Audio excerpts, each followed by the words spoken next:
Madame, monsieur, voyez les bienvenus ici sur notre plateau de l'IH2EF pour un nouveau numéro des mardis de l'IH2EF. Nous sommes mardi 5 octobre 2021 et abordons aujourd'hui une nouvelle thématique. À tout moment de leur carrière, vous le savez, les personnels d'encadrement doivent mettre à jour leurs compétences et connaissances en matière de juridique. Ils ne sont certes pas juristes, mais pourtant doivent agir dans un contexte réglementaire important. Quelle différence faire entre le juridique et le réglementaire? Quels sont les relais pour accompagner les personnels d'encadrement? Et enfin, comment acquérir cette culture par la formation? Nous avons aujourd'hui avec nous, pour en parler, deux intervenants à distance. J'ai le plaisir d'accueillir Raphaël Matta Duvigneau, maître de conférences en droit public à l'Université de Versailles. Bonsoir Raphaël. Bonsoir Marc-Emmanuel, bonsoir à tous. Et Béatrice Penin, chef du service des affaires juridiques du rectorat de Nantes. Bonsoir Béatrice. Bonsoir Marc-Antoine et bonsoir à tous. En plateau avec moi également, cette fois-ci en physique, Jean-Charles Ligné, délégué académique à la formation des personnels d'encadrement de l'Académie de Poitiers. Bonsoir Jean-Charles. Bonsoir à tous. Et enfin Pierre Coty, chef du département des cycles métiers ici à l'IH2EF. Bonsoir. Bonsoir. Alors, je vous propose, pour aborder notre thématique du jour, que je rappelle, la culture juridique des personnels de l'encadrement, de diviser notre intervention en trois temps. Un premier temps consacré à la culture juridique, culture réglementaire, de quoi parle-t-on? Un second temps qui abordera la question en quoi la culture juridique est indispensable au personnel d'encadrement. Et enfin, un dernier temps sur la formation des personnels d'encadrement à la culture juridique. Voilà, puis bien sûr, comme à chaque émission, je vous rappelle, vous pouvez poser vos questions en vous rendant sur la plateforme Mentimeter. Pour cela, vous saisissez le code qui s'affiche juste en bas de votre écran et vous réagissez également sur Twitter avec le hashtag direct IH2EF. Allez, je vous propose sans plus attendre de passer à notre première partie, la culture juridique, la culture réglementaire. De quoi parle-t-on exactement? Je me tourne vers Raphaël Matta Duvigneau à distance. Raphaël, vous avez coécrit un dictionnaire du droit de l'éducation qui sera publié en octobre 2021. Donc cette année, c'est imminent. Pourquoi l'avoir écrit cet ouvrage, Raphaël? Alors, en effet, l'idée de ce dictionnaire a germé lorsque, dans une vie antérieure, j'ai exercé les fonctions de responsable des affaires contentieuses en académie. Et c'est en tant qu'universitaire, lorsque je suis passé du côté obscur, si vous voulez, que j'ai pu concrétiser ce projet. L'école et l'université, en réalité, sont des viviers inépuisables de contentieux. Et cette juridicisation des rapports au sein de l'éducation constitue en vérité le reflet de la société contemporaine dans laquelle, il existe un sport national en pleine croissance, celui de contester, avec l'aide des professionnels du droit, les décisions prises par l'administration. Or, les cadres, ça c'est le fruit de mon expérience, je me suis aperçu que les cadres de l'éducation nationale ne sont pas toujours au fait des principes juridiques qui gouvernent le service public qu'ils représentent. Et avec Pascal Bertoni, qui a coordonné avec moi le projet, nous avons souhaité que la recherche juridique, finalement, se saisisse de ces questions. Et avec plus de 200 contributions d'universitaires et de praticiens du droit de l'éducation, cet ouvrage propose non seulement le fruit d'une recherche scientifique, mais aussi un outil de travail au service de tous, et principalement des cadres de l'éducation, pour leur permettre de comprendre les problématiques juridiques qui peuvent se poser dans l'application des textes. Il ne s'agit pas de faire une recherche scientifique par et pour l'universitaire, mais nous avons en fait un secret espoir, c'est que ce dictionnaire devienne l'un des principaux livres de chevet des personnels de l'éducation pour une utilisation quotidienne. Et finalement, et l'autre espoir, c'est qu'il devienne, puisque vous venez de le dire, qu'il devienne l'un des best-sellers des cadeaux de fin d'année au sein de l'éducation nationale. Un cadeau à mettre au pied du sapin, du coup, Raphaël. Absolument, oui. Alors, culture juridique, culture réglementaire, de quoi parle-t-on exactement, pour être très précis? Oui, alors si vous me le permettez, cette question, finalement, elle constitue la preuve qu'il y a probablement une mauvaise compréhension des principes juridiques élémentaires, parce qu'un règlement est une norme juridique, donc le règlement, c'est du droit. Donc la culture réglementaire fait partie de la culture juridique. Alors, ceci étant posé, je peux formuler plusieurs remarques pour répondre à votre question. Tout d'abord, et c'est finalement le sens, à mon avis, caché de votre question, il y aurait d'un côté une culture juridique sur laquelle nous reviendrons, faite de normes, et de l'autre côté, ce que je pourrais appeler le droit parallèle, c'est-à-dire le droit que tout le monde applique depuis toujours, ça fonctionne, ça ne pose problème, donc on reste comme ça. En fait, on parle ici des us et coutumes qui s'appliquent au sein de l'administration, sauf qu'en réalité, ce n'est pas du droit, c'est même dangereux, car ces pratiques sont pour beaucoup, pour certaines en tout cas, illégales, osons le terme. Elles peuvent entraîner des contentieux perdus d'avance, comme l'expliqueront mes collègues juste après. Ça, c'est un premier point. Ensuite, deuxième remarque, c'est qu'il y a une propension assez forte au sein de l'administration d'exploiter les circulaires ou les instructions adressées par la hiérarchie. Et souvent, les agents, les cadres, les décideurs se basent sur ces documents pour prendre des décisions. Et parfois, ce sont même les chefs de service qui créent des procédures par le biais de circulaires. Or, il convient de le dire tout de suite et de le rappeler, les circulaires n'ont en théorie aucune valeur juridique, puisque leur vocation initiale est simplement d'expliquer la manière dont on doit appliquer une norme préalable. Il n'est donc pas possible par ce biais de créer de nouvelles règles, d'en limiter ou de créer des procédures. Les circulaires, si vous voulez, ce n'est que de l'air. Et donc finalement, pour comprendre ce qu'on entend par culture juridique, insistons sur le fait que les personnes d'autorité, que les cadres sont des personnes d'autorité qui ont, pour la plupart, un pouvoir de décision, que leurs actes ont des effets juridiques sur la situation des usagers et, par conséquent, la culture juridique, puisque c'est votre question, doit pouvoir être comprise comme étant la maîtrise de plusieurs éléments. Je vais essayer de vous les présenter de manière très succincte. Tout d'abord, c'est l'environnement institutionnel dans lequel on agit, pour le compte de l'État, pour le compte d'un EPLE, en lien avec une collectivité territoriale. Ensuite, il faut qualifier juridiquement les faits, savoir finalement quelle est la nature de l'acte que l'on prend, quelle est la nature juridique de la situation face à laquelle on se trouve. Un contrat est-il un contrat de droit privé ou un contrat de droit public, une sanction ou un refus, je ne sais pas, mais en tout cas qualifier les faits. Ensuite, les principes qui déterminent les compétences de telle ou telle autorité. Ensuite, j'ai presque terminé, le processus administratif qui conduit à l'édiction d'une décision, quel est le cheminement administratif, procédural. Et enfin, la culture juridique, c'est quels sont les principes élémentaires des sources normatives de l'action administrative, c'est-à-dire la hiérarchie des normes. En fait, finalement, la culture juridique, c'est se poser toutes ces questions au préalable avant de prendre une décision. Très bien. Alors, si on parlait un petit peu de déontologie, maintenant, on va intégrer dans le débat. Est-ce qu'elle peut amener cette déontologie à ne pas respecter un règlement tout en respectant la loi, par contre? Alors, deux remarques préliminaires tout d'abord. D'abord, un règlement, c'est un acte juridique, comme je l'ai dit. Donc, théoriquement, il doit être conforme à la loi. C'est le principe de hiérarchie des normes. Ensuite, vous m'interrogez plutôt sur le fait de savoir si la déontologie peut amener à ne pas respecter une norme juridique. Et dans ce cas-là, cher Marc-Antoine, je considère que votre question est une provocation, voire une déclaration de guerre. C'est pas une question qu'on pose à un juriste, encore moins à un enseignant en droit. Alors, plus précisément, cette question met finalement parfaitement en lumière à quel point on oppose artificiellement droit et déontologie. Je pense qu'il y a quelques fantasmes sur la déontologie qu'il va falloir un petit peu briser. En premier lieu, l'expression déontologie désigne prioritairement l'ensemble des règles professionnelles qui sont en réalité des principes issus du Code de la fonction publique ou des différents statuts des personnels. Je pense au conflit d'intérêts, au secret, à la loyauté, à la neutralité, la laïcité, l'obligation de réserve, les cumuls d'activités, etc. En fait, tout cela, c'est du droit, tout le monde le comprend, c'est le Code qui le dit, donc on ne se pose pas la question, c'est du droit, point. En deuxième lieu, la déontologie regroupe aussi un ensemble plus large et imprécis de principes, comme l'éthique ou comme la morale. C'est peut-être le sens de votre question.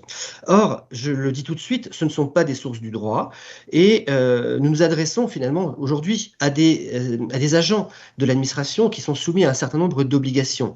Or, le droit passe avant la déontologie. Il ne faut pas oublier, je l'ai déjà dit, que chaque prise de décision aura des effets juridiques et les destinataires mécontents iront devant le juge. Or, le juge juge en droit, il ne juge pas en éthique, il ne juge pas en morale. Ce ne sont pas des sources du droit. En troisième lieu, cependant, je vais atténuer mon propos.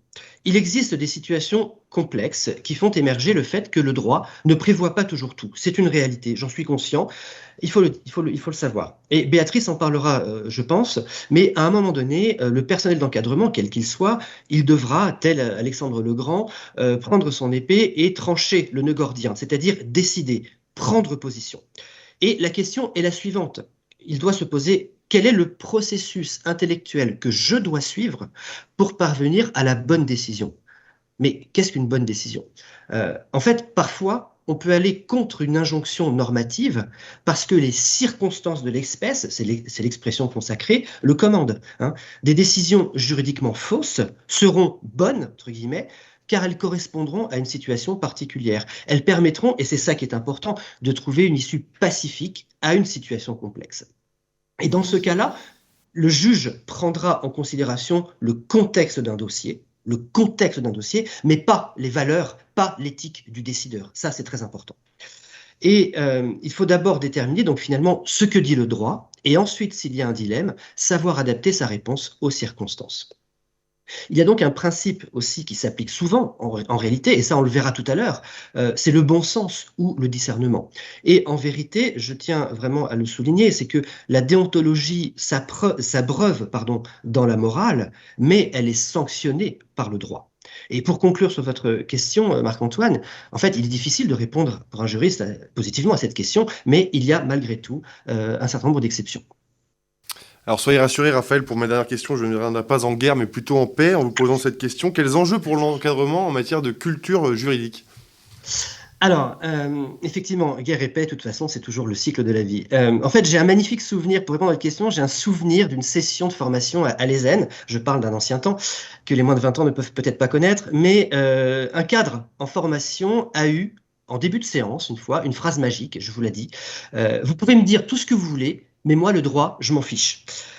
Et là, c'est là qu'on mesure finalement tout le travail à fournir pour les personnels d'encadrement. Et cette position, en réalité, elle semble finalement assez partagée par de nombreux cadres qui n'ont pas été sensibilisés en raison de leur parcours professionnel respectif, ça c'est pas une critique, aux problèmes juridiques. Et donc je souhaite ici tordre le cou à une idée fausse, une sorte de légende urbaine. Le droit ce n'est pas comme le chantait Jacques Dutronc, fais pas ci, fais pas ça. Non, le droit ne doit pas être perçu comme un carcan, comme une contrainte, mais comme un guide, un support, une sécurité. Le droit, c'est un bouclier finalement contre les contestations. Une décision prise conformément au droit sera au contentieux incontestable. Et par ricochet, c'est ça qui est important, elle garantira la légitimité et l'autorité du décisionnaire. De manière générale, un cadre doit avoir conscience de son rôle. Il représente l'État et il engage, le cas échéant, la responsabilité de l'État. Il faut en avoir conscience. Et pour faire simple et rapide, je vais essayer, les enjeux de la formation des cadres sont les suivants. Chaque personne doit avoir une parfaite connaissance de ses attributions. Patrick Bruel disait qui a le droit, c'est exactement ça. Qui a le droit de faire ça ? Est-ce que j'ai le droit de prendre telle décision ? Quel texte m'en donne le droit ? Quelle autorité, le cas échéant, peut me déléguer cette compétence ? Est-ce que moi, je peux déléguer cette compétence ? Voilà, ça c'est un premier élément. Un deuxième élément, c'est quelle procédure doit être suivie pour prendre telle ou telle décision ? Il existe des procédures consultatives, des commissions avec une composition très stricte, le respect des droits de la défense, le contradictoire, la motivation. Bref, tout un processus décisionnel qui existe. Et si ce dernier est vicié, le juge va l'annuler, même si la décision est fondée. Je laisserai mes collègues responsables de services juridiques en parler, mais j'ai beaucoup à dire sur le sujet, sur des décisions fondées, mais annulées parce que mal préparées en réalité. Et puis, d'autres éléments aussi qu'on doit se poser d'autres questions qu'on doit se poser, La décision qui est prise, quels sont les effets sur la situation juridique des destinataires ? Ça, c'est très important. On n'y pense pas toujours, mais c'est fondamental. Donc, l'effet juridique des décisions. Ensuite, comment dois-je qualifier juridiquement le fait qui est devant moi ? Et puis aussi, une question qui est importante, j'en ai presque terminé. Est-ce que je suis en situation de compétence liée, c'est-à-dire est-ce que je n'ai pas le choix de prendre telle ou telle décision face à la situation, ou bien au contraire, suis-je en situation de compétence discrétionnaire ? Est-ce que j'ai le choix entre deux solutions ? Eh bien, avoir le choix entre deux solutions, c'est justement intégrer pour le coup d'autres principes que purement le droit. Et là, on rentre éventuellement, pour rebondir sur la deuxième question, sur la déontologie, sur certains principes. Et donc finalement, la finalité de la culture juridique, elle est évidente, c'est sécuriser les décisions et prendre une décision juridiquement juste, c'est renforcer son acceptabilité et c'est respecter l'état de droit, tout simplement. Eh bien, merci beaucoup en tout cas Raphaël Mataduvigno pour cette introduction sur la culture juridique. Alors si vous aussi vous souhaitez non pas nous partager vos coups de cœur en variété française, mais plutôt poser vos questions à Raphaël Mataduvigno et aux autres intervenants de la journée, vous vous rendez sur la plateforme Mentimeter, vous saisissez le code qui s'affiche juste en bas de votre écran et vous pouvez également réagir sur Twitter avec le hashtag direct IH2EF. Raphaël, vous restez avec nous pour cette phase de questions-réponses en fin d'émission. On va passer à notre deuxième partie. En quoi la culture juridique est-elle indispensable au personnel d'encadrement? Et pour y répondre, je m'adresse d'abord à Béatrice Penin, chef du service des affaires juridiques du rectorat de Nantes. Bonsoir Béatrice, enfin rebonsoir plutôt. Alors, peut-être d'abord en introduction, que vous inspire l'intervention de Raphaël Mataduvigno? Écoutez, je souscris complètement à son intervention, à Raphaël, notamment aussi sur la notion de coutume qu'on peut voir perpétuer effectivement au sein de notre ministère et en académie spécialement, et surtout le fait qu'effectivement les textes forment un bouclier. C'est un bouclier qui doit nécessairement être pris en compte dans la réflexion juridique et on doit en passer d'abord par le texte. Ça, c'est clair qu'on le martèle parce que voilà, c'est très important. Le seul souci, c'est que de temps en temps, les textes laissent la marge à l'interprétation puisqu'ils ne sont pas d'une grande clarté. Et donc, on peut avoir des décideurs qui prennent des décisions qui seront sans doute les moins mauvaises possibles, mais dont on ne sera pas sûr à 100% qu'elles sont bien interprétées, parce que le texte peut laisser une marge d'interprétation. C'est d'ailleurs pour ça que les services des affaires juridiques sont là pour essayer, dans la mesure du possible, de combler ce risque d'interprétation, et notamment quand on a pris une décision en se fondant sur un texte, mais en l'ayant peut-être mal interprété, le juge administratif prend toute sa place pour justement dire un petit peu le droit.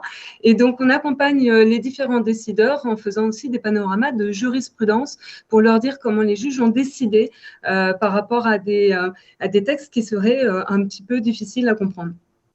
Donc, il y a cet aspect-là, mais il y a aussi l'aspect des décisions faisant grief. Je pense que véritablement, effectivement, Raphaël a eu complètement raison de parler des décisions qui font grief. Je prends comme exemple, je sais pas moi, une sanction disciplinaire prise à l'encontre d'un élève ou un licenciement pour insuffisance professionnelle d'un assistant d'éducation, par exemple, pour justement faire en sorte d'assurer l'état de droit et montrer que la décision est fondée en droit.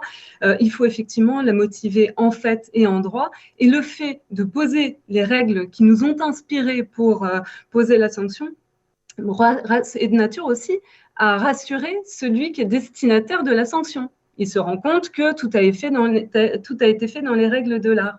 Et pour autant, effectivement, ça évite de basculer dans le contentieux. Et les services des affaires juridiques sont là aussi pour assurer la prévention du contentieux et ont un rôle très important justement dans ce cadre-là. Voilà pour l'introduction et les remarques suite à l'intervention de Raphaël. Je vais vous poser une question, peut-être nous donner quelques exemples concrets de situations de réussite sur lesquelles vous êtes intervenu, ou votre service est intervenu, peut-être commencer par une instance. Alors oui, donc de réussite, je sais pas, c'est un grand terme. Je dirais que c'est plutôt déjà les questions qui émergent au fil justement de l'actualité brûlante des élections au CA des EPLE. On a eu des questions sur notamment le fait qu'il n'y ait pas de liste constituée sur les représentants des parents d'élèves ou des personnels, ou le cas de liste où il n'y aurait qu'un seul nom. Bien évidemment, la première chose à faire, c'est de se dire que dit le texte. Donc, encore une fois, on va aller chercher l'article R421-30 du Code de l'éducation qui dispose que ce nombre qui constitue la liste ne peut être inférieur à 2 noms. Alors, bien évidemment, vous allez avoir des questions de chefs d'établissement qui vont dire « mais sur la liste, j'ai qu'un seul nom, je fais quoi ?» Et je comprends, moi, leur questionnement. Tout bonnement, parce que là, il faut ouvrir l'éventail. Et en l'occurrence, par rapport à la représentativité des instances, et donc la représentation des parents d'élèves ou des personnels au sein du conseil d'administration, quid d'une liste qui ne comporterait qu'un seul nom? Sachant qu'en plus, comme le conseil d'administration et la base, le socle de la constitution aussi du conseil de discipline, on voit bien qu'effectivement, il pourrait y avoir des sanctions qui sont prises au sein d'un conseil de discipline où ne seraient pas représentés des représentants des personnels ou des représentants des parents d'élèves. Donc la sanction serait prise par des personnels qui sont payés finalement par le recteur ou par la collectivité de rattachement. Je ne prends pas en compte les 2 représentants des élèves dans les collèges, par exemple. Et donc du coup, il y a cette problématique-là et la problématique en lien aussi avec le quorum. Puisque effectivement, l'article D511-35, vous voyez, il faut toujours en venir au texte.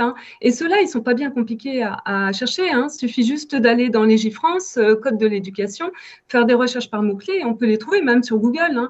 Et en l'occurrence, le nombre des membres présents doit être égal à la moitié des membres composant le Conseil.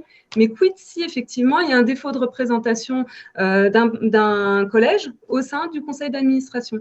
Tout ça pour dire que, voilà, il peut y avoir plein de questions qui se posent. Est-ce que la règle est finalement impérative ou est-ce qu'il faut privilégier la représentativité? C'est des intérêts en balance qu'il faut pouvoir mesurer. Voilà, donc c'était pour un premier exemple sur les instances. Bon, on va passer peut-être à un second exemple sur les élèves cette fois-ci, pourquoi pas? Oui, alors sur les élèves, je vous propose du coup la thématique des élèves transgenres parce que donc on a vu cette question posée de façon récurrente au service des affaires juridiques dans l'Académie de Nantes. Donc comme c'est une question récurrente, je l'ai consigné dans notre outil intranet La Voix du Sage qu'on a créé depuis 8 ans et qui permet, après l'identification de questions récurrentes, de faire des points de droit pour aider justement les personnels d'encadrement au sens large d'avoir la réponse à leurs questions en partant des textes. Et notamment pour les élèves transgenres, on sait bien que c'est le Code civil qui va s'appliquer. Pour autant, on a eu des questions autour de la mixité des dortoirs et des vestiaires ou même des douches à l'internat.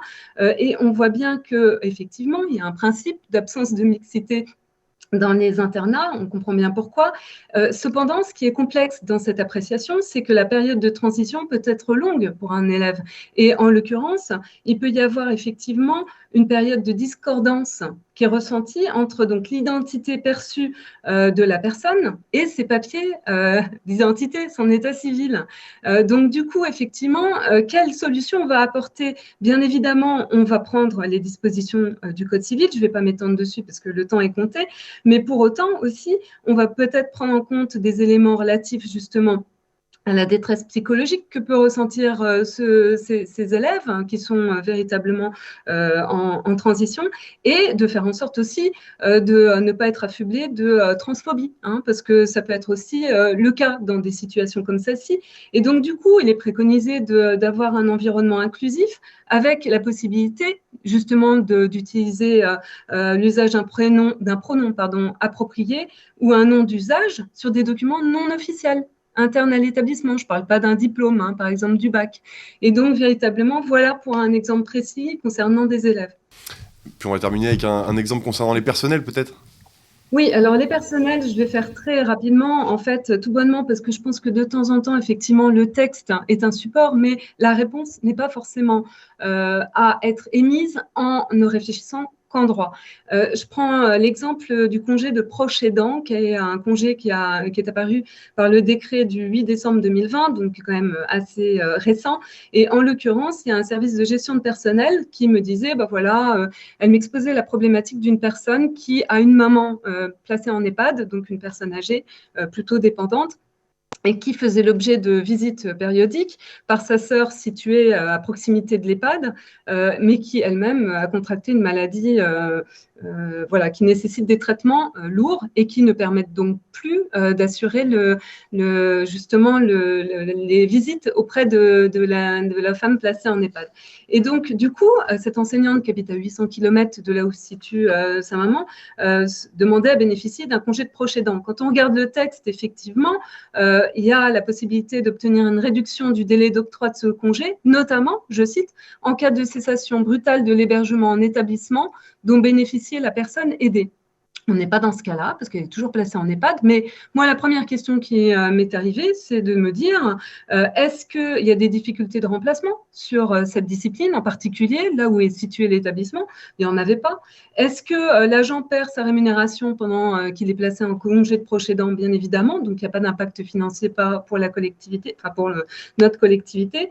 Est-ce que vous pensez que le refus permettrait à cette dernière justement d'envisager sereinement sa mission d'enseignante? Non. Est-ce qu'elle voudrait un traitement bienveillant de sa situation? Je pense que oui. Donc, vous voyez, il y a plein de faisceaux à prendre en considération pour apporter une réponse en se fondant sur le texte et de voir effectivement s'il y a un risque juridique majeur à la réponse qu'on apporte. Merci Béatrice Penin. Et peut-être pour conclure votre intervention, expliquez-nous un petit peu, quand un personnel d'encadrement sollicite votre service, comment va s'organiser votre réponse? Alors, il y a donc, je vais passer très vite sur les formes de sollicitation, que ce soit par téléphone ou par mail, mais je dirais qu'il y a véritablement des gradations des urgences, des priorités. C'est-à-dire qu'il y a vraiment des questions qui sont ultra prioritaires pour éviter de basculer dans du contentieux. Et notamment, je pense, en septembre, la thématique d'actualité, c'est par exemple le licenciement d'un assistant d'éducation pendant la période d'essai. On a une fenêtre de tir qui est très courte, donc il ne faut vraiment surtout pas traîner et il faut apporter une réponse rapide pour pouvoir justement assurer le déroulement d'une procédure qui peut être assez légère et finalement peu source de contentieux si elle est bien respectée. Après, on a aussi des questions où il faut aider le personnel à résoudre une problématique RH ou un risque social au sein de l'EPLE ou au sein d'un service. Et donc là, c'est pareil, on s'organise pour apporter une réponse très rapide.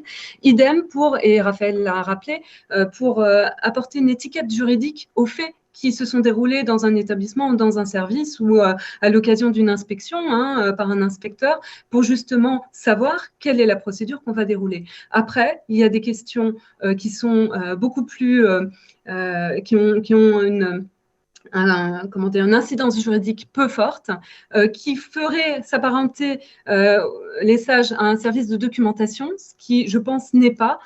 Et donc là, on renvoie très souvent à l'outil La Voix du Sage qu'on a conçu pour justement donner un socle de documentation juridique et de foire aux questions, leur permettant d'obtenir la réponse à leurs questions. Merci beaucoup Béatrice Penin pour votre intervention. On va tout de suite écouter votre homologue de Limoges, Étienne Lefebvre, donc chef du service des affaires juridiques du rectorat de Limoges, qui va s'exprimer sur la question du contentieux que vous évoquiez tout à l'heure. Alors on le découvre en image, c'est une séquence qui a été enregistrée un peu plus tôt dans la journée. Monsieur Lefebvre, pouvez-vous s'il vous plaît nous définir ce qu'on appelle un contentieux et à quelle occasion cela peut-il arriver? Oui, alors on parle de contentieux en fait quand il y a un juge, c'est-à-dire lorsqu'une affaire arrive devant un juge. Alors ça peut être le juge administratif, c'est-à-dire lorsqu'une décision de l'administration est contestée, soit lorsque le requérant demande l'annulation en fait de la décision devant le juge administratif, ou lorsque le requérant va mettre en cause la responsabilité de l'administration et va demander en fait des indemnités pour un préjudice qui résulterait d'une faute de l'administration. Donc, il y a contentieux, en l'occurrence administratif, lorsque le juge est saisi par le requérant et ensuite, donc, l'administration doit défendre. Mais il y a évidemment d'autres contentieux. Il y a le contentieux pénal, c'est lorsque des personnes privées, cette fois-ci, sont mises en cause devant le juge pénal, poursuivies éventuellement par le procureur de la République, et le juge a statué sur le fait de savoir si la personne poursuivie a commis une infraction et si on doit prononcer une peine, une amende, une peine de prison ou autre type de peine. On a aussi d'autres types de contentieux, des contentieux de type civil. Cette fois-ci, donc, les personnes qui vont saisir la justice vont généralement, donc, on est souvent dans du contentieux indemnitaire, c'est qu'on va demander des indemnités, mais la différence avec le contentieux administratif, c'est que les personnes qui défendent, c'est-à-dire qui sont poursuivies devant le juge civil, ne sont pas des administrations. Ce sont en principe que des personnes privées. Alors il y a quelques exceptions, et notamment en éducation nationale ou en matière d'accidents scolaires. Et par exception, en fait, l'État peut être poursuivi devant le juge civil pour des fautes de surveillance. Voilà. Donc le contentieux, qu'est-ce que c'est? C'est lorsque une personne saisit un juge et demande au juge de se prononcer en fait sur une affaire, ce juge pouvant soit annuler des décisions, soit éventuellement condamner à des amendes ou condamner à des indemnités, à des dommages et intérêts. Voilà ce ce qu'on peut définir, la définition qu'on peut donner du contentieux. Pouvez-vous peut-être nous présenter une ou deux situations concrètes dont vous avez connaissance, Monsieur Leflaive, s'il vous plaît? Alors, sur des situations contentieuses concrètes, alors c'est effectivement des situations dans le cadre de mes fonctions qu'on rencontre régulièrement. Je peux donner quelques exemples. On a par exemple pas mal de contentieux au tribunal administratif. C'est un petit peu le contentieux de prédilection pour l'administration. Je peux donner un type d'exemple, un contentieux récent et qui est un petit peu, j'allais dire, dans le calendrier d'actualité. J'ai eu un contentieux récemment sur des demandes de dérogation. Vous avez donc une famille qui ne souhaite pas scolariser son enfant dans le collège de secteur et qui va demander donc à l'inspection académique de le scolariser dans un autre collège. Et dans l'examen en fait de cette situation, l'inspection académique doit définir des priorités en fait pour traiter ces dérogations. Et c'est en l'occurrence ce qu'avait parfaitement fait l'inspection académique. Il y avait juste une difficulté, c'est que elle avait rendu une décision, informé les familles qu'elle refusait la dérogation.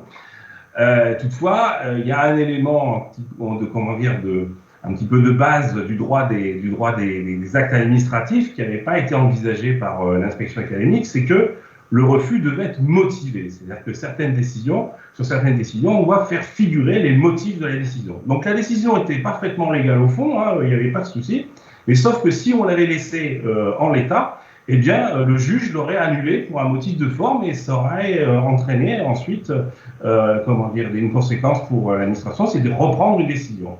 Et là, en fait, en ayant été averti finalement assez tôt, on a pu sauver en fait l'acte, c'est-à-dire que lorsque j'ai pris connaissance du recours, j'ai appelé l'inspection académique, je leur ai dit, ce qu'il faut faire, c'est que vous reprenez une nouvelle décision qui va annuler la précédente, mais dans cette décision, vous allez expliquer très précisément pourquoi vous avez pris cette décision. Alors, ayant échangé un peu avec eux, j'avais compris que sur le fond, a priori, il n'y avait pas d'illégalité et pas d'erreur d'appréciation. Donc du coup, c'est ce qu'ils ont fait. Avant même que le juge ait commencé à statuer, moi, dans mon mémoire en défense, j'ai transmis les observations en disant, bon, la décision qui vous a été soumise, en fait, elle a été annulée par l'administration, qui a repris la même décision au fond, mais en motivant. Et alors, je n'entrerai pas dans le détail du contentieux administratif, mais le juge a pu en fait statuer sur les deux décisions. Il a entre guillemets annulé la première, mais il a validé la seconde. Et j'allais dire, du point de vue résultat, c'était nous ce qu'on attendait, c'est-à-dire que la décision de refus de dérogation, elle a bien été confirmée par le juge administratif. Voilà. D'où l'intérêt, effectivement, vous voyez, avec parfois des détails et quelques réflexes de connaissance du régime des actes administratifs, par exemple sur cette obligation de motivation, elle est décrite dans le Code des relations entre le public et l'administration, eh bien, on peut sécuriser, au moins sur la forme, un certain nombre de décisions, alors que par ailleurs, j'allais dire, on a bien fait le travail, et donc du coup, on s'évite un désagrément de pure forme, si je puis m'exprimer ainsi. Éventuellement sur des notions liées à l'autorité parentale, par exemple, est-ce que vous avez eu à avoir à mener un contentieux précédemment? Alors, on peut avoir effectivement du contentieux en matière d'autorité parentale. J'allais dire que même les requérants dégainent assez vite, parce que ce sont souvent des situations un peu crispées, donc alors, ils ne vont pas forcément très souvent au juge, mais par contre, ils menacent souvent. C'est-à-dire qu'on a souvent, en fait des lettres d'avocats où clairement on dit attention, la prochaine étape c'est le juge. Bon, et là en la matière aussi, c'est-à-dire que si on a quelques réflexes de base sur les principes de l'autorité parentale, eh bien ça permet parfois d'envisager un petit peu plus sereinement des courriers un petit peu menaçants de la part d'avocats. Je pense notamment à un principe assez simple, assez opérationnel, c'est que souvent on est très désarmé quand on a un désaccord de parents séparés. Ils ne sont pas d'accord entre eux. Donc on se dit, mais du coup, on a l'impression en fait que chacune des parties, et souvent les avocats cherchent à faire ça, c'est-à-dire cherchent à ce que l'éducation nationale tranche. Or, elle n'a pas à trancher. C'est-à-dire que pour prendre une décision pour un enfant, il faut que les deux parents soient d'accord. S'ils ne sont pas d'accord, eh ben, ils n'ont pas pris de décision. Ça veut dire qu'en fait, ils sont silencieux. C'est-à-dire que, paradoxalement, au lieu d'avoir en face de vous juridiquement j'entends, deux courriers menaçants et contradictoires, en réalité, la présence simultanée de ces deux courriers fait comme si vous n'en aviez pas. Je caricature un peu les choses, mais c'est un peu ça. Voilà. Merci, Monsieur Leflaive. Merci en tout cas à Monsieur Étienne Lefebvre, donc chef du service des affaires juridiques du rectorat de Limoges, pour cette intervention qui a été enregistrée un peu plus tôt dans la journée. Nous arrivons déjà à notre troisième partie, la troisième partie de ce mardi de l'IH2EF. Je vous rappelle que vous pouvez poser vos questions à nos intervenants du jour en vous rendant sur la plateforme Mentimeter.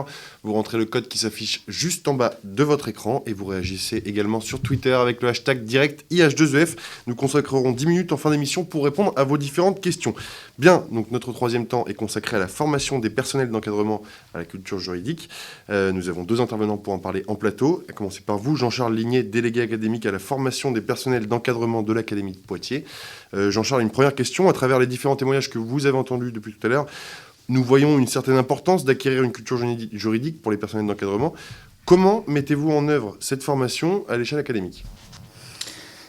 Alors, ce que je comprends en tout cas de ce qui a été dit, c'est qu'on a aussi une lourde responsabilité, parce qu'en fait la courroie de transmission entre le savoir juridique et tous les artifices possibles à utiliser, en tout cas pour pouvoir mener à bien l'action au quotidien des personnels d'encadrement. Donc je parlerai plus particulièrement des personnels d'encadrement en général, parce on parle des chefs d'établissement, mais il y a aussi les collègues inspecteurs, et il y a aussi les personnels d'encadrement administratif qui sont aussi dans les DSEN ou dans les rectorats. Donc on a un certain nombre de formations qui sont mises en place. Donc elle va répondre, j'allais dire d'abord dans un premier temps, à 3 grands principes. Le premier principe, c'est de trouver le savant dosage entre l'écoute des besoins et la nécessité de développer une culture juridique. Donc, pour cela, on va d'abord faire une analyse de besoins, en allant sur le terrain aussi. Les formateurs nous font remonter un certain nombre de choses, le service juridique aussi. Et puis, il y a aussi l'actualité et les réformes qu'il faut accompagner, bien évidemment. Je prendrai l'exemple de la formation initiale, notamment avec les enseignants qui arrivent et qui sont des étudiants contractuels pour lesquels il y a des contrats qui sont mis en œuvre à partir de cette rentrée. Et aujourd'hui, le chef d'établissement, notamment, va signer ce contrat et donc engage sa responsabilité sur ce sujet. Et puis, il y a aussi la pluralité des parcours professionnels. Nos collègues qui arrivent et qui, d'ailleurs, ont déjà quelques années, arrivent de différents horizons, que ce soit au niveau de l'enseignement, mais pas que. Et donc, il faut aussi arriver à construire des parcours de formation qui vont répondre justement à cette pluralité. Donc vous voyez un petit peu ce savant dosage, en tout cas sur ce premier grand principe sur lequel on va essayer d'adapter une formation. Alors nous, sur Poitiers, c'est un exemple, mais il y en a aussi bien d'autres. On a mis en place un cycle qui s'appelle Agir en droit, dans lequel on va avoir plusieurs séquences de formation qui sont adaptées aux différents publics, dans lequel les publics vont pouvoir choisir tout ou partie, en tout cas, du cycle. Le deuxième grand principe, c'est l'articulation entre la formation nationale, donc M. Coty en parlera tout à l'heure, et puis la formation de terrain. Et effectivement, c'est important qu'on ne soit pas sur de la redondance, mais plutôt sur de la complémentarité. Donc c'est le rôle du DAF. Je rappelle que dans chaque académie, il y a un délégué académique à la formation des personnels d'encadrement qui se fait le relais à la fois du national en matière de formation, mais aussi des acteurs de terrain que sont les collègues qui nous écoutent et pour lesquels le DAF est tout à fait ouvert aussi à entendre et adapter aussi les actions de formation si besoin était. Donc notre rôle, c'est d'apporter, et on voit bien cette responsabilité que l'on a, d'apporter ce bagage minimal pour justement répondre au quotidien des personnels d'encadrement. Donc notre idée, c'est bien de proposer un tronc commun et avoir un socle de connaissances et de compétences pour les encadrants. Et ceci, nous, ce que l'on fait sur l'Académie de Poitiers, mais j'imagine que c'est fait aussi dans les autres académies, c'est qu'on travaille plus qu'en étroite collaboration avec le service académique juridique, ce qui a été présenté aussi par l'un collègue juste avant, et puis aussi la DRH, parce qu'effectivement, on arrive parfois à des situations où les services RH sont très sollicités pour justement essayer de répondre le mieux possible. Donc c'est-à-dire c'est tout ce réseautage aussi qui est important et tous les acteurs qui doivent être mobilisés autour du personnel d'encadrement qui, je rappelle, doit à un moment donné prendre une décision et qui doit être en tout cas pesée de tous les côtés. Le troisième grand principe, en ce qui nous concerne, c'est aussi de donner les leviers possibles pour être le mieux accompagné. Donc je parlais tout à l'heure du service juridique, je parlais aussi des services de l'ADRH, mais il est vrai qu'on a un certain nombre d'acteurs dans les territoires, et notamment dans les rectorats, qui sont tout à fait en capacité d'accompagner. Les collègues ne sont pas seuls, c'est ce qu'il faut aussi se dire. Il y a la formation, il y a l'accompagnement aussi par rapport à une situation pour laquelle, effectivement, la formation apporte sûrement un certain nombre de réponses, mais ne va pas pouvoir tout apporter. Donc c'est aussi ça qui est important de pouvoir en tout cas, maîtriser aussi de la part de nos collègues. Alors, pouvez-vous nous préciser un petit peu comment vous organisez la veille juridique pour les personnels d'encadrement ? Alors, la veille juridique, finalement, d'abord, j'allais dire, chaque personne d'encadrement fait sa propre veille. Donc, le collègue parlera du film annuel, qui est une référence, en tout cas depuis des années au niveau de l'IH2EF, mais sur lequel, effectivement, les ressources sont documentées et sur lesquelles on va s'appuyer, en tout cas, sur une thématique qui va être bien précise. La sollicitation du service juridique, la collègue l'a dit, ils sont sollicités en permanence, mais ils font aussi une veille. D'ailleurs, je crois que sur l'Académie de Nantes, ce qui a été présenté est aussi un modèle en termes de communication auprès de nos collègues. Je pense qu'on devrait aussi s'en inspirer peut-être dans toutes les académies. C'est aussi peut-être cette collaboration à inventer pour accompagner justement les réponses possibles au quotidien, j'allais dire, sur les aspects juridiques qui sont proposés. Et puis, alors il y a deux choses qui sont en pleine évolution. D'abord, sur certaines régions académiques, dont la Nouvelle-Aquitaine, il y a les services interacadémiques ou délégations régionales en Auvergne, Rhône-Alpes, qui mobilisent en fait l'ensemble des académies sur un certain nombre de réponses formation. Le juridique pour les personnes d'encadrement en est une, en tout cas en ce qui nous concerne, sur les services interacadémiques de la région Nouvelle-Aquitaine, sur lequel nous allons mettre en place un cycle de webinaires.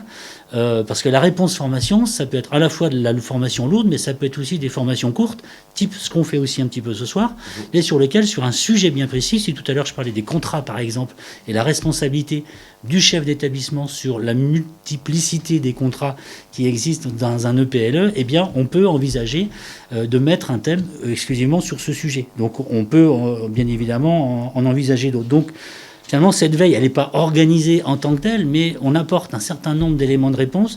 L'idée, j'ai bien aimé tout à l'heure ce qui a été dit sur le droit, c'est un guide, c'est un support, c'est un bouclier. Effectivement, on est là aussi pour essayer d'articuler tout cela ensemble et de leur donner tous les possibles pour prendre, j'allais dire, in fine, la bonne décision.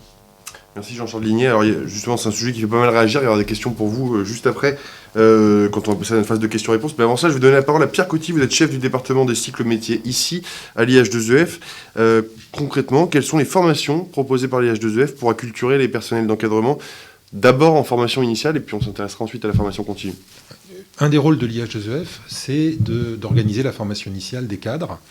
Et alors des cadres dans tous les domaines, puisque ça concerne les cadres administratifs, dans un premier temps, les inspecteurs, les personnels de direction.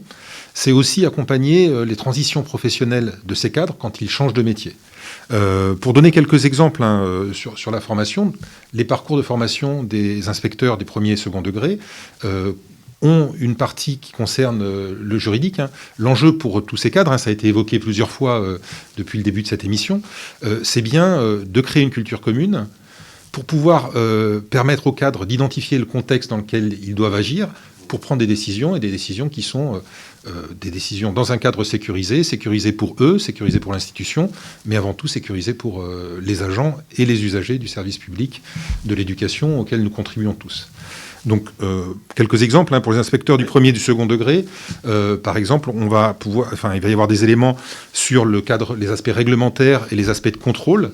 Par exemple, autour de formation autour des enquêtes administratives ou du contrôle de l'instruction à domicile. La question de la gestion des ressources humaines, qui est un cadre dans lequel ça doit se faire dans un cadre réglementaire très strict, et pour le suivi des carrières des personnels, et tous les éléments qui ont été évoqués autour de la déontologie. C'est un aspect important. On agit dans un contexte où la déontologie est vraiment essentielle à notre fonctionnement.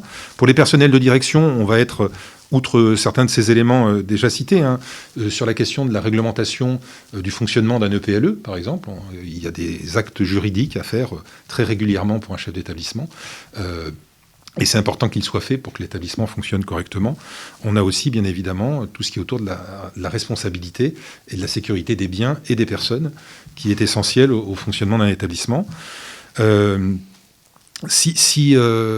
Pour parler encore du dernier point que j'évoquais tout à l'heure, les transitions professionnelles, alors ça c'est un point important, c'est quelqu'un qui est déjà cadre, un personnel qui a déjà une formation, qui a déjà une culture finalement, mais qui va prendre un nouvel emploi, qui va nécessiter une adaptation, une évolution et sans doute, on va dire, un cadre d'action un peu différent. Et donc l'IH2EF accompagne ces personnels et les forme notamment aux questions des aspects juridiques de leur métier. Et en matière de formation continue, il y a des modules un peu plus courts? Pour les formations continues, il y a plusieurs types d'objets. Alors d'abord, on a essayé de répondre aux besoins. Alors aux besoins remontés par les académies, aux besoins remontés par les personnels. Et on a un parcours qui s'appelle culture juridique et financière des personnels de direction. Donc ça, c'est un parcours très important qui permet aux personnels qui vont suivre ce parcours de réactualiser leurs connaissances. C'est déjà des personnels qui sont déjà chefs d'établissement, mais c'est important, et ça a été évoqué, de re-questionner et de compléter finalement sa culture et ses connaissances. Ça répond à un besoin récurrent des académies. Et ce parcours, il va être proposé à l'inscription directe des personnels qui le souhaitent, des cadres qui le souhaitent, mais il peut être aussi décliné dans une demande repris par une académie qui va pouvoir le remettre en place. Donc ça, c'est un premier élément. On forme aussi, par exemple, les chargés des affaires juridiques qui travaillent dans les services juridiques, les DAGE des académies. Donc là, on est sur des choses beaucoup plus pointues, puisque c'est des personnels qui vont devoir répondre aux sollicitations d'autres cadres ou d'autres personnels de l'académie. On a aussi des formations autour de façon plus large sur l'évolution professionnelle des cadres. Les cadres s'inscrivent dans une trajectoire et dans le cadre de cette évolution professionnelle, ils peuvent souhaiter aller vers d'autres fonctions et qui vont notamment souvent nécessiter des précisions ou une augmentation de leurs connaissances sur les aspects juridiques. Et donc ces formations pour l'évolution professionnelle des cadres embarquent régulièrement des questions juridiques. Alors on voit clairement la formation à l'IH2EF est finalement très, très dense, très riche. Oui. Vous répondez à peu près à tous les besoins finalement. Alors, je ne pense pas qu'on réponde à tous les besoins, parce qu'il y a des besoins qui émergent très régulièrement et que les besoins importants, on l'a vu dans ce qui a été présenté dans les académies, c'est-à-dire qu'il y a des besoins qui émergent en fonction des contextes. Il y a des situations, par exemple, pour prendre la situation de la crise sanitaire, je veux dire, ça a nécessité dans toutes les académies un travail très très important en termes de sécurisation juridique et en termes de formation des personnels qui ont dû adapter leur fonctionnement à cette situation. Alors, je voulais rajouter une précision, si vous le permettez, sur comment un personnel peut bénéficier d'une formation. Parce que c'est le cas, finalement, moi je suis cadre, je souhaiterais avoir une acculturation, une mise à niveau, merci, de mes connaissances, de mes compétences sur les questions juridiques. Quand on est sur des formations qui sont proposées par l'IH2EF, il y a un certain nombre de dispositifs qui sont faits pour certaines catégories de personnel. Donc là, on ne peut pas s'y inscrire, c'est les catégories de personnel qui sont concernées. Il y a d'autres formations pour lesquelles on peut avoir une préinscription. Donc on va sur le site de l'IH2EF et on consulte et on se préinscrit. Et après, c'est là où la relation avec les académies est importante. C'est que cette préinscription, elle est validée avec parfois un quota, c'est-à-dire que s'il y a beaucoup d'inscrits, il faut qu'il y ait un choix. Et donc ça, c'est les académies, c'est les DAFPE, les délégués académiques à la formation des personnels encadrants, comme c'était évoqué tout à l'heure, qui vont faire les choix. Et si un personnel n'est pas choisi une année, il va pouvoir en bénéficier peut-être l'année suivante. Et parfois, on a, ce que j'ai évoqué tout à l'heure, on a des formations qui sont très demandées dans une académie, parce qu'il y a un besoin. Et donc, on va travailler avec l'académie pour faire en sorte que cette formation, elle soit déclinée au sein de l'académie. Donc ça, c'est une des particularités de l'IH2EF, c'est qu'on fait des formations, on produit des formations, on les met en œuvre, ou on les met à disposition des académies pour que les académies puissent les mettre en œuvre ensuite. Donc c'est valable pour un certain nombre de domaines, mais dont les affaires juridiques. Globalement, ça a été évoqué, mais il y a plusieurs moments de la carrière où le personnel va avoir besoin de formation. C'est pour préparer des concours, un enseignant, par exemple, qui n'est pas un cadre, enfin en tout cas qui n'est pas dans une fonction d'encadrement, va se préparer au concours de personnel de direction, au concours d'inspecteur, et l'IH2EF va produire des éléments de formation qui vont être ensuite déclinés, complétés d'ailleurs, dans les académies, dans ce partenariat entre l'IH2EF et les académies. Il y a le moment de la formation initiale, on l'a évoqué, et il y a les aspects de formation continue. Donc c'est sur ces 3 moments qui sont des moments clés dans le parcours professionnel des cadres que l'IH2EF intervient. Et on intervient de façon avec plusieurs modalités. Des formations, alors de formations en présence, dans les locaux de l'IH2EF. C'est un endroit où de nombreux professionnels viennent se former. Des formations à distance. Alors, par exemple, ce qu'on est en train de faire, je veux dire, pour l'IH2EF, on est dans un moment de formation, et ce moment de formation qui est en direct, auquel on va pouvoir répondre aux questions qui ont été posées, mais qui va être aussi ensuite disponible en différé, c'est-à-dire ça devient une ressource, et le rôle de l'IH2EF, c'est aussi de produire des ressources avec des intervenants, des experts. Je remercie les intervenants d'avoir accepté de participer à cette émission. Et puis, on produit aussi d'autres types de ressources. Alors, il y a une ressource qui a été évoquée, c'est très importante, c'est le film manuel des personnels de direction, et qui est devenu une référence auquel, avec beaucoup d'éléments juridiques, il y a des fiches thématiques sur un certain nombre de sujets, et une grande partie de ces fiches parle de juridique, puisque c'est un élément important pour les chefs d'établissement. Et ce film manuel, il accompagne la préparation des concours, la formation initiale, et aussi la formation continue au fil du temps des chefs d'établissement. L'IH2EF produit aussi des fiches thématiques. On est en train de travailler avec des partenaires pour produire des fiches thématiques sur un certain nombre d'aspects juridiques. Donc voilà, un champ assez large d'intervention de l'Institut. Alors j'en profite pour rebondir sur ce que vous disiez. Alors, vous avez notamment abordé la préparation au concours pour devenir cadre personnel d'encadrement. C'était l'objet de notre émission du 7 septembre, mais des émissions que vous pouvez retrouver sur le site de l'IH2EF. Tous les replays sont disponibles, comme celle-ci sera disponible dans la semaine. Vous vous rendez donc sur le site de l'IH2EF pour découvrir les anciennes émissions. Bien, merci beaucoup Pierre Coty, merci Jean-Charles Ligné, nos 2 intervenants à distance également. Je vous propose de passer à une question du public, peut-être très rapidement. Pour Jean-Charles, le droit est présenté à juste titre comme une connaissance fondamentale de nos pratiques de cadre. Comment la formation peut-elle contribuer à notre mise à niveau, au moins annuelle, au-delà de nos expériences professionnelles? Question qui nous vient du web. C'est une excellente question. Alors, ce qu'il faut aussi savoir, c'est que la formation s'organise aussi actuellement en académie, différemment peut-être dans les mois à venir avec la création des écoles académiques des formations continues. Donc, si j'en parle, c'est parce que obligatoirement, on réfléchit aussi à la fois aux thématiques et au contenu, notamment le juridique, notamment si je prends l'Académie de Poitiers, mais il y a sûrement les autres académies qui vont aussi y réfléchir. Mais c'est comment on peut apporter la meilleure des formations possibles en écoutant justement les collègues là, qui posent des questions et en essayant de se dire qu'est-ce qui, à l'instant T, va les préoccuper. Donc c'est ce que je disais tout à l'heure, c'est aussi cette fameuse formation un petit peu agile et peut-être en format court, parce qu'il faut aussi se rappeler que nos collègues n'ont pas forcément beaucoup de temps, et que donc des moments comme ceux qu'on est en train de vivre aujourd'hui sont des moments qui sont en tout cas tout à fait mobilisables pour pouvoir apporter une réponse formation. Donc c'est des cycles, c'est des thèmes qui sont choisis, et c'est aussi bien évidemment à l'écoute, ce que je disais tout à l'heure, des différents collègues. Alors pour conclure cette émission, une question que j'ai posée également à nos 2 intervenants à distance. Pensez-vous que les personnels d'encadrement doivent être des juristes, selon vous, Jean-Charles Ligné? Alors non. Clairement non, sinon ça se serait déjà depuis longtemps. Par contre, ce qui est important, c'est qu'on puisse les accompagner à pouvoir prendre la meilleure des décisions possibles dans l'environnement qui est le leur, et aussi avec tous les textes qu'on a pu évoquer tout à l'heure, en tout cas l'environnement juridique existant. Et notre rôle, notamment dans les académies, c'est de leur donner tous ces possibles et tous ces leviers en sollicitant le service juridique, en sollicitant d'autres, en tout cas, personnes, mais aussi les réseaux. On n'a pas très peu parlé du réseau, mais les réseaux d'acteurs de personnel d'encadrement, parfois, c'est aussi une bonne source, parce que souvent, on a pu vivre à un moment donné une situation similaire et pour laquelle, on peut apporter un certain nombre d'éléments de réponse.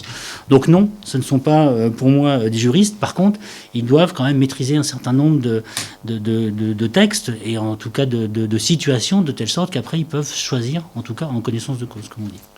Béatrice Pedin, même question pour vous. En conclusion, pensez-vous que les personnels d'encadrement doivent être des juristes? Il y avait un nom tranchant là, peut-être votre réponse sera-t-elle différente?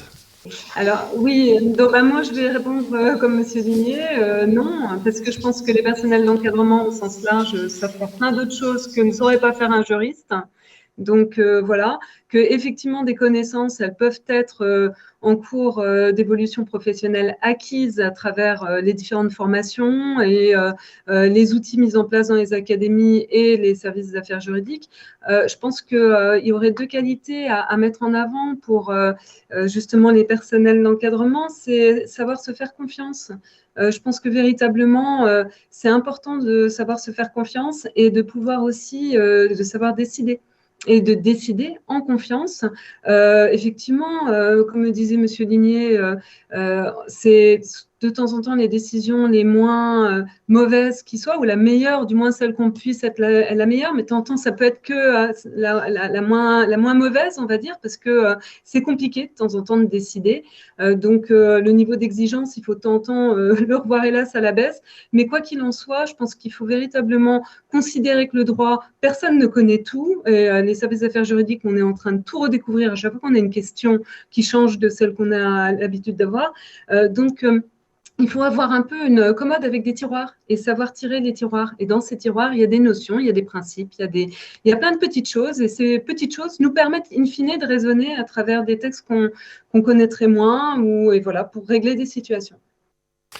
Merci Béatrice Penin, et puis je vais terminer avec Raphaël Mata du Vigno. Raphaël, on a une question dans le chat qui nous demande de rappeler le titre de votre livre à paraître en octobre 2021 avec l'éditeur, et après je vous laisserai conclure. Écoutez, merci beaucoup. Alors le titre, c'est Dictionnaire critique du droit de l'éducation, tome 1 enseignement scolaire, tome 2 enseignement supérieur, à apparaître aux éditions Marais Martin, et si tout va bien, si tout se passe bien, publié en octobre. Donc, voilà, j'espère franchement en octobre, enfin ce mois-ci, là, en octobre 2021. Voilà, donc coordonné par moi-même, Raphaël Matadvino, et ma collègue Pascal Bertoni. Voilà, B-E-R-T-O-N-I. Alors, pour répondre à votre question, en fait, tout dépend des personnels dont on parle en réalité. Alors, je n'ai malheureusement pas le temps d'en parler ici, mais j'ai écrit un article universitaire sur le profil de l'étudiant en droit, où j'explique qu'il n'existe pas un seul type d'enseignement du droit, mais que chaque destinataire d'un enseignement du droit doit avoir une formation juridique adaptée à ses propres besoins professionnels. Et ce qui suppose en réalité, de la part de l'enseignant, une expertise sur la connaissance des besoins de chaque profil. Ça, c'est un premier point que je souhaitais aborder. Ensuite, cet enseignement du droit on doit pouvoir l'adapter au personnel d'encadrement. Et je souscris pleinement, et vraiment pleinement, à ce que messieurs Ligné et Coty ont exprimé, et ce que Béatrice vient de dire aussi. Mais il ne s'agit pas de transformer les personnels d'encadrement en juristes accomplis. Je mettrai un bémol toutefois. Les responsables, et désolé Béatrice, mais je pense que les responsables de services juridiques doivent être des juristes. J'ai le souvenir dans une vie antérieure que un responsable de service juridique a été catapulté à cette place alors qu'il n'avait jamais fait de droit de sa vie. Pour défendre l'État devant les juridictions, je trouve que c'est quand même assez compliqué. Et ça, alors ça c'est pas leur problème, c'est un problème de service RH, mais c'est un autre débat. Mais voilà, je souhaite quand même dire que pour les responsables de service juridique, je pense qu'il faut quand même des juristes. Après, le droit est partout en réalité, et il faut et pour ça, je vais reprendre ce qui a été dit en fait depuis une heure, c'est qu'il faut maîtriser un nombre d'éléments. Je rajouterais que les cadres, quels qu'ils soient, doivent avoir un minimum, doivent acquérir, en fait, c'est ça la culture juridique, acquérir des réflexes pavloviens, des automatismes de raisonnement. C'est ça le plus important, des automatismes de raisonnement. Que dit le droit? Quelle est ma compétence? Quel est mon champ d'action? Quels sont les effets de ma décision? Et aussi, ça, ce qui est important et qu'on ne le voit pas forcément, c'est comprendre comment le juge fonctionne. Parce que toute décision peut avoir une suite contentieuse. Et donc, qu'est-ce qu'il regarde? Quels sont ses pouvoirs? Quel est son champ d'action? Sans entrer dans le contentieux, mais savoir quelles sont les possibilités, quel est le champ des possibles. Donc voilà, le droit, pour conclure, c'est un outil de travail. Le droit donne au personnel d'encadrement un pouvoir et une autorité. Et si vous me permettez, pour conclure, je citerai une œuvre philosophique universelle, c'est Spiderman. À grand pouvoir, grande responsabilité. Et je pense que les personnes d'encadrement doivent maîtriser leur environnement juridique pour être parfaitement au clair avec leurs propres responsabilités. Merci. Merci beaucoup Raphaël Motta-Duvignon, en tout cas Béatrice Penin, et en plateau Jean-Charles Ligné, Pierre Coty d'avoir participé à cette édition des Mardis de l'IH2EF. On va se quitter avec Sylvaine Paul pour le point ressources habituel. Vous la découvrez tout de suite en images. Merci Marc-Antoine, bonsoir à toutes, bonsoir à tous, bienvenue sur ce point sélection de ressources consacré à la culture juridique des personnels d'encadrement. Il a été fait mention tout au cours de cette émission de différentes ressources à votre disposition, en voici quelques-unes. Première chose, donc sur le site éducation.gouv.fr, la direction des affaires juridiques avec sa composition, les différents interlocuteurs. La direction des affaires juridiques, donc, qui publie tous les 2 mois une lettre d'information juridique à laquelle on peut s'abonner. Vous avez ici le formulaire, il suffit d'entrer son adresse mail et vous recevrez automatiquement tous les numéros de cette LIJ. Avec par exemple dans les hors-séries le récapitulatif de tous les contentieux qui ont eu lieu dans l'année 2020 avec des indications chiffrées sur les thématiques essentielles. Il a bien sûr été longuement question dans cette émission du dictionnaire du droit de l'éducation, notamment par M. Raphaël Motta-Duvignon, qui nous en a présenté les grandes lignes. Ce dictionnaire, je vous l'avais déjà présenté au cours de l'émission consacrée à la déontologie au mois de mai, donc je vous le représente cette fois-ci. Normalement, sa publication, qui a été un petit peu retardée, devrait avoir lieu au mois d'octobre, donc très prochainement. Ce dictionnaire est en 2 tomes, un consacré aux enseignements scolaires, l'autre à l'enseignement supérieur. Relié donc au dictionnaire du droit de l'éducation, un site, l'Observatoire du droit de l'éducation, dans lequel vous pourrez retrouver toutes les actualités liées à cette thématique. Un exemple donc de service des affaires juridiques académiques avec l'Académie de Nantes, dont la directrice du service est Madame Penin, que vous avez entendu tout au cours de cette émission.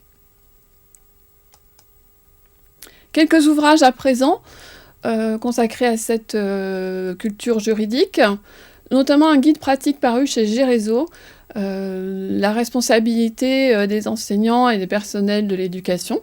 Donc ce sont des cas pratiques avec toutes les explications et les différents textes auxquels ils sont reliés. Le Code de l'éducation dans sa version commentée, donc plus facile d'accès que le Code de l'éducation lui-même, avec cette fois-ci des commentaires et des éclairages fournis par l'auteur.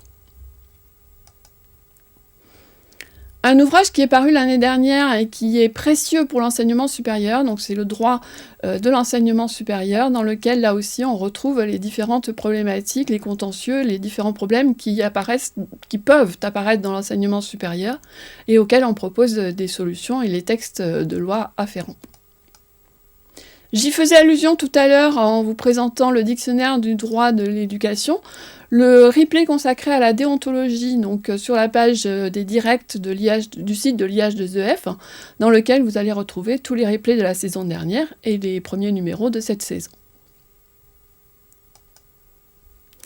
Je vous remercie d'avoir suivi ce point ressources. J'espère vous avoir donné quelques pistes de recherche et de lecture. Marc-Antoine, je vous repasse la parole en studio. Quant à moi, je vous retrouve dans 2 semaines pour le mardi consacré à l'éducation et au développement durable. Je vous remercie de nous avoir suivis. Je vous souhaite une excellente soirée. À très bientôt. Merci beaucoup Sylvaine et merci à tous d'avoir suivi cette émission qui est désormais terminée. Prochain rendez-vous, comme le disait Sylvaine, le 19 octobre 2021 sur le même créneau horaire, 17h, 18h. D'ici là, vous pourrez retrouver ces émissions en replay sur le site de l'IH2EF. Vous pouvez continuer également de réagir sur Twitter avec le hashtag direct IH2EF. Et pour ma part, je vous donne rendez-vous pour le numéro de décembre. À très bientôt.